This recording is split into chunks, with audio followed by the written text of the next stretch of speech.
Hello and good morning student, welcome to online. जय माता दी। बेटे ज्योग्राफी के अंतर्गत जो है हम लोग कल के जो चैप्टर को आगे बढ़ा रहे हैं, ठीक है। तो आज देखते हैं मृदा का न्यूनीकरण और संरक्षण के उपाय। मृदा अपरदन और क्षीणता मृदा संसाधन के लिए दो मुख्य खतरे हैं। मानवीय और प्राकृतिक दोनों ही कारकों से मृदाओं का जो न्यूनीकरण हो सकता है। मृदा के न्यूनीकरण में सहायक कारक वनोन्मूलन, अतिचारण, रासायनिक उर्वरकों और कीटनाशकों का अत्यधिक उपयोग, वर्षा दोहन, भूस्खलन और बाढ़ है। मृदा क्षरण की जो कुछ विधियां जो निम्न प्रकार से है, उनमें पहला है आपका मल्च बनाना। अब मल्च बनाना क्या है, देखिए यहाँ पे कि पौधों के बीच अनावृत भूमि जैव पदार्थ जैसे प्रवाल से ढक दी जाती है। इससे मृदा की आर्द्रता रुकी रहती है, ठीक है। दूसरा देखिए यहाँ पे वेदिका फॉर्म, चौड़े समतल सोपान अथवा वेदिका तीव्र ढालों पर बनाए जाते हैं ताकि सपाट सतह फसल उगाने के लिए उपलब्ध हो। उसके बाद जो है आपका समुच्च रेखी जुताई, एक पहाड़ी ढाल पर समुच्च रेखाओं के समानांतर जुताई ढाल से नीचे रहते बहते जल के लिए एक प्राकृतिक अवरोध का निर्माण करती। उसके बाद रक्षक मेखला, तो तटीय प्रदेशों और शुष्क प्रदेशों में पवन गति रोकने के लिए वृक्ष कतारों में लगाए जाते हैं ताकि मृदा आवरण को बचाया जा सके। और उसके बाद तुम्हारा जो है आपका समुच्च रेखी, समुच्च रेखी जुताई हो गया। अब समुच्च रेखी रोधिकाएँ, तो समुच्च रेखाओं पर रोधिकाएँ बनाने के लिए पत्थरों, घास, मृदा का उपयोग किया जाता है। रोधिकाओं के सामने जल एकत्र करने के लिए खाइयाँ बनाई जाती है। फिर आपके पास चट्टान बांध, यह जल के प्रवाह को कम करने के लिए बनाए जाते हैं। यह नालियों की रक्षा करते हैं और मृदा क्षति को रोकते हैं, ठीक है। अगला क्या है, बीज की फसल उगाना। तो वर्षा दोहन से मृदा को सुरक्षित रखने के लिए अलग अलग समय पर भिन्न भिन्न फसलें एकांतर कतारों में लगाई जाती है। तो ये ऐसा कुछ उपाय है जिनके आधार पर हम लोग मृदा का न्यूनीकरण और संरक्षण किए कर सकते हैं, अर्थात मृदा के कटाव को बचा सकते हैं। फिर आगे देखिए जल। जल एक महत्वपूर्ण नवीकरणीय प्राकृतिक संसाधन है। भूपृष्ठ के 3/4 भाग जल से ढका है, इसलिए इसे जलग्रह कहना उपयुक्त है। लगभग 3.5 अरब वर्ष पहले जीवन आदि महासागरों से ही प्रारंभ हुआ था। यद्यपि आज भी महासागर पृथ्वी की सतह के 2/3 भाग को ढके हुए हैं और विविध प्रकार के पौधों और जंतुओं को मदद करते हैं। महासागरों का जल लवणीय है अर्थात खारा और मानवीय उपयोग के लिए उपयुक्त नहीं है। लवण जल केवल जो है 2.7% है। इसका लगभग 70% भाग जो है बर्फ की चादरों और हिमानियों के रूप में जो अंटार्कटिका, ग्रीनलैंड और पर्वतीय प्रदेशों में पाया जाता है। अपनी स्थिति के कारण ये मनुष्य की पहुंच के बाहर है। केवल 1% अलवण जल उपलब्ध है और वह मानव उपभोग के लिए उपयुक्त है। यह भौम जल नदियों और झीलों में पृष्ठीय जल के रूप में तथा वायुमंडल में जल वाष्प के रूप में पाया जाता है।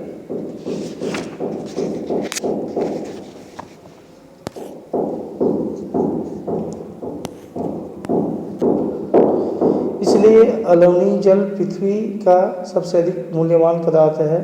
पृथ्वी पर जल न बढ़ाया जा सकता है और न घटाया जा सकता है। इसकी कुल जो मात्रा स्थिर रहती है। इसकी जो प्रचुरता में विविधता प्रतीत होती है, क्योंकि यह वाष्पीकरण, वर्षण और वाह की प्रक्रियाओं द्वारा महासागरों, वायु, भूमि और पुनः महासागरों में चक्रण द्वारा निरंतर गतिशील होता रहता है। कहने का मतलब ये है, जल का उत्पन्न जहाँ से होता है अंततः वहाँ जाकर वो मिल जाते हैं। मतलब ये चक्रण जो होता है वो चलता ही रहता है। जल उपलब्धता की समस्याएं। विश्व के कई प्रदेशों में जल की जो कमी है। अधिकांश अफ्रीका, पश्चिमी एशिया, दक्षिण एशिया, पश्चिमी संयुक्त राज्य अमेरिका के भाग, उत्तर पश्चिम मैक्सिको, दक्षिण अमेरिका के भाग और संपूर्ण ऑस्ट्रेलिया अलवणीय जल की आपूर्ति की कमी का सामना कर रहे हैं। ये देश ऐसे जलवायु प्रदेशों में स्थित है जहाँ अक्सर सूखा पड़ता है, उसमें जलाभाव की अधिक समस्या बनी रहती है। इस प्रकार जल का अभाव मौसमी अथवा वार्षिक वर्षण में विविधता के परिणाम स्वरूप हो सकता है, अथवा अति उपयोग और जल स्रोतों के संदूषण के कारण भी जल का अभाव हो सकता है। जल संसाधन का जो संरक्षण की बात करें तो आज के विश्व में शुद्ध तथा पर्याप्त जल स्रोतों तक पहुंचना एक बड़ी समस्या बन गई है। इस क्षण होते संसाधन के संरक्षण के लिए कदम उठाने चाहिए। यद्यपि जल एक नवीकरणीय संसाधन है, तथापि इसका अति उपयोग और प्रदूषण इसे उपयोग के लिए अनुपयुक्त बना देते हैं। अशोधित या आंशिक रूप से शोधित वाहितमल, कृषि रसायनों का विसर्जन और जल निकायों से औद्योगिक बहिस्राव जल के प्रमुख संदूषक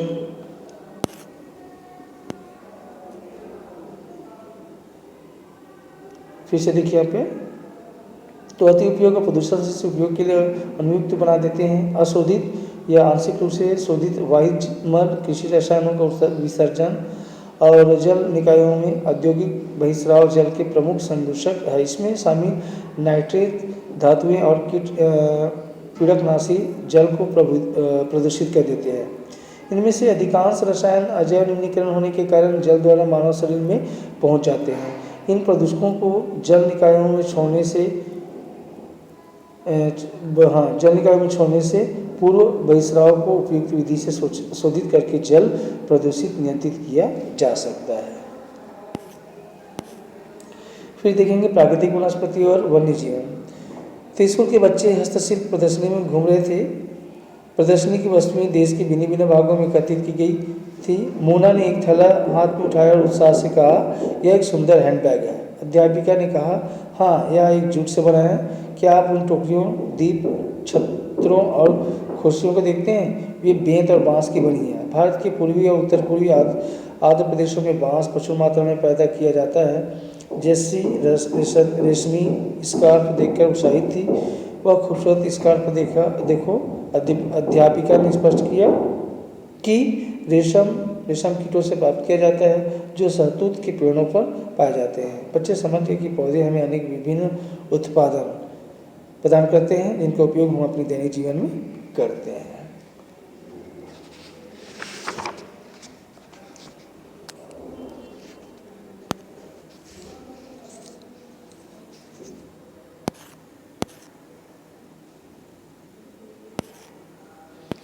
यह हम लोग देखेंगे प्राकृतिक वनस्पति का वितरण। तो वनस्पति की जो वृद्धि मुख्य रूप से तापमान और आर्द्रता पर निर्भर करता है या करती है। विश्व की जो वनस्पति के मुख्य प्रकारों को 4 भागों में या 4 वर्गों में रखा जा सकता है, जैसे वन, घास, स्थल, गुल्म और टुंड्रा। ठीक है। भारी वर्षा वाले क्षेत्रों में विशाल वृक्ष उग सकते हैं। इस प्रकार वन प्रचुर जल आपूर्ति वाले क्षेत्रों में ही पाए जाते हैं। जैसे जैसे आर्द्रता कम होती है बेटा, वैसे वैसे वृक्षों का जो आकार है उनकी सघनता कम हो जाती है। सामान्य वर्षा वाले जो क्षेत्रों में छोटे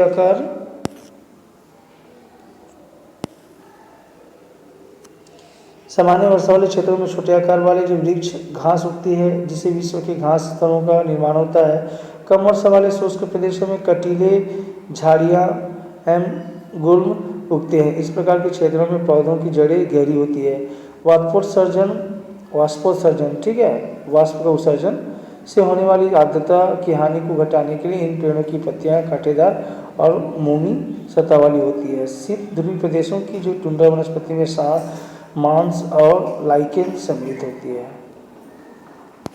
नीचे देखें कि वनों को उनकी जो पत्तियां गिराने के आधार पर प्रायः सदाहरित वन और पर्णपाती वन के रूप में वर्गीकृत किया गया है। सदाहरित वन उन्हें कहते हैं जिन वनों के वृक्ष वर्ष के किसी भी वस्तु में अपनी पत्तियां एक साथ नहीं गिराते, मतलब पूरे साल भर जो होते हैं वो हरा भरा होता है। जबकि पर्णपाती वन एक ऐसे वन है जिनके वृक्ष वाष्पोत्सर्जन से, मतलब वाष्प के उत्सर्जन से होने वाली हानि को रोकने के लिए किसी विशेष ऋतु में अपनी पत्तियां एक साथ गिरा देती है।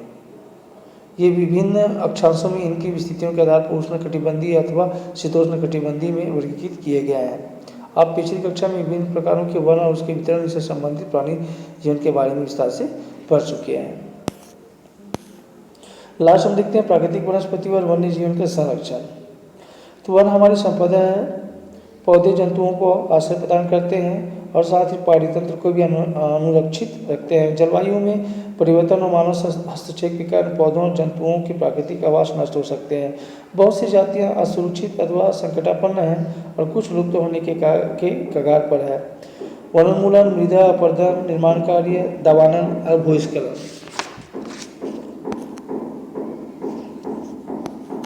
में से कुछ मानव और प्राकृतिक कारक है जो मिलकर इन महत्वपूर्ण प्राकृतिक संसाधनों के लुप्त होने की प्रक्रिया को बढ़ावा देते हैं। आज की जो मुख्य चिंताओं में से एक अनाधिकार शिकार करने की संख्या का बढ़ना, जिससे कुछ खास प्रजातियों की संख्या में तेजी से कमी आई है।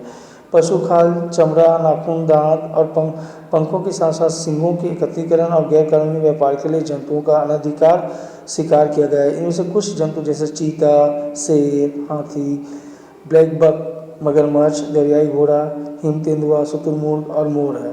इनका जो संरक्षण जागरूकता बढ़ाकर किया जा सकता है। ठीक है।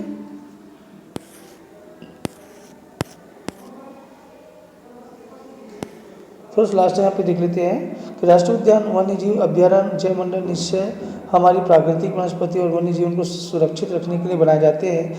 संकरी घाटियाँ और झीलों और आर्द्र भूमि का संरक्षण मूल्यवान संसाधन नष्ट होने से बचाने के लिए आवश्यक होते हैं। ठीक है।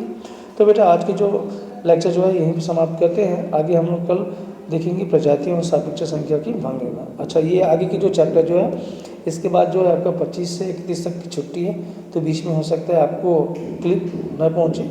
ठीक है, उसके बाद इसको देख लेंगे। ओके दर्शक, गुड डे।